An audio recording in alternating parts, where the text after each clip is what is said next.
Welcome back to the 6th video of my How to Write a Rap Song series. And if you're new here, my name is ColeMize and I've been helping rappers perfect their rap skills on this channel for the past 10 years. Now in the last video, I explained how I wrote the first verse, and in this video, I will be explaining how I wrote the second verse. Now before I began writing the second verse, I took a moment to listen back to everything I've already previously written leading up to the second verse. And this ensured that I didn't forget how the first verse ended and how the hook carried the song from there. Taking the time to listen back to what you've already written is a great technique to help inform you of where you should take the song moving forward. And I'll also use this technique within a verse that I'm writing. So I'll go back and listen to the beginning of that verse leading up to the point of that verse that I'm currently writing. Initially, when I was doing my storyboard for the song, I planned to write 3 verses, and mainly because the instrumental had 3 verse sections within it. And here's a quick refresher on the storyboard for the hooks and the verses. Verse 1 was going to be about struggling, doubt, bordering defeat, giving up, and I wanted to end the verse with being willing to go all in, putting it all on the line to achieve your goals. The hook was going to be about encouragement to work hard to make your dreams a reality,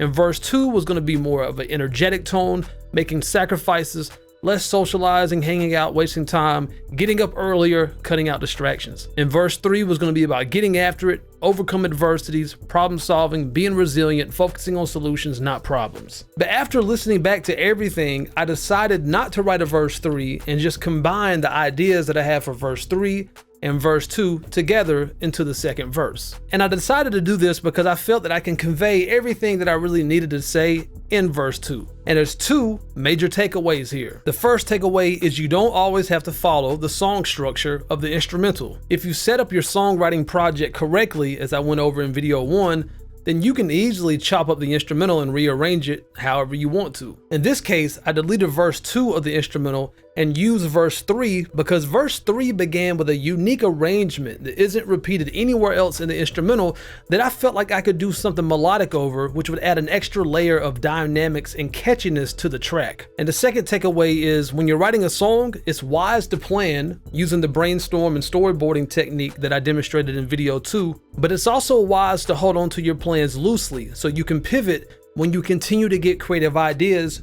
throughout the songwriting and creative process. As you get more experience creating, you'll learn to trust both the creative process and your gut instinct more. In this case, my gut instinct was telling me that a third verse wasn't necessary. It's not to say that I couldn't write a third verse and make it work. I just didn't feel that I had to in order to convey everything that I wanted to say. So I just trusted my gut, committed to that decision, and moved forward. Now, with all that out of the way, here's a quick breakdown of each quadrant of my second verse. For the first 4 bars, I decided to come up with a melody that I felt would complement the arrangement of the instrumental. And I came up with my melody the same way that I came up with a melody for my hook and the rap cadences for my verse, which I demonstrated in video 2, which is by simply scatting. And from a lyrical standpoint, I thought it would be cool to start this verse off by asking a question that many people ask themselves before embarking and contemplating on doing something great, which is, who am I to think that I can achieve greatness? And here's how that sounds. Get on the bag, foot on the gas, get on the road. And who am I to think that I could build a life doing what I really like? Now from here on out, my verse is going to be a response to the question I just asked in my previous bars. The central theme of this verse is me taking full accountability for both my success or my failure, and I'm also stating that no one else can or will take responsibility for my failure. And I chose to really drive this point home throughout the verse by repeating the phrase, "it's all on me." By using this amount of repetition, it's going to cause this phrase to really get stuck in the mind of the listener, and it's also going to support the hook as it's talking about getting after your dreams. Also, I created a double entendre on the following line.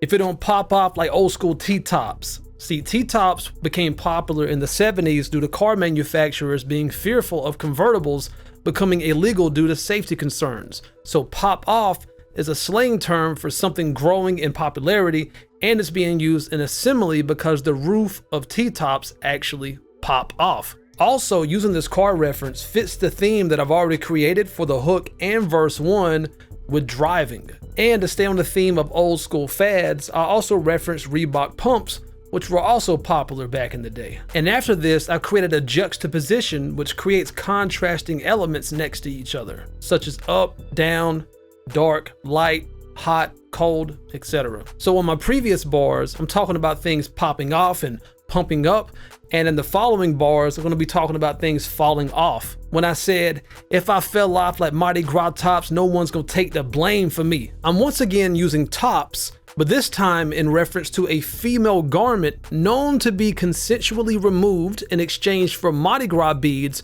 during Louisiana's New Orleans annual celebration. Though I'm being serious in the song, I also like to add some subtle humor just to lighten things up a little bit. And here's how that sounds.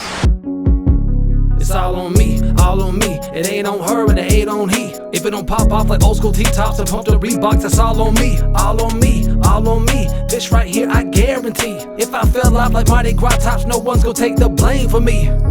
And on my final few bars, I continue to drive the point home about everything being on me. And I go so far to say that I'm not even putting my success or failure on God, because he's already given me everything that I need. And it's on me to make the most of what I already have. And here's how that sounds.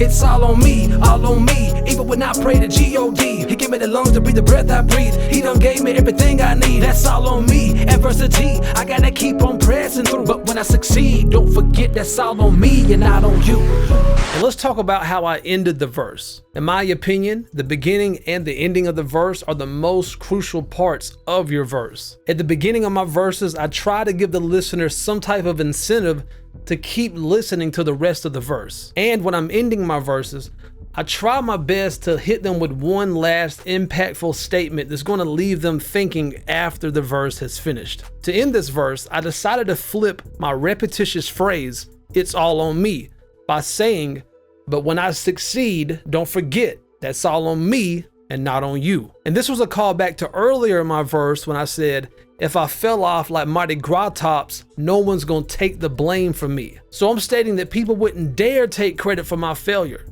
So they shouldn't have the audacity to try to take credit for my success, because let's not forget, it's all on me. Now I'm gonna play back the hook and all of verse 2 so you can hear how everything is connecting together.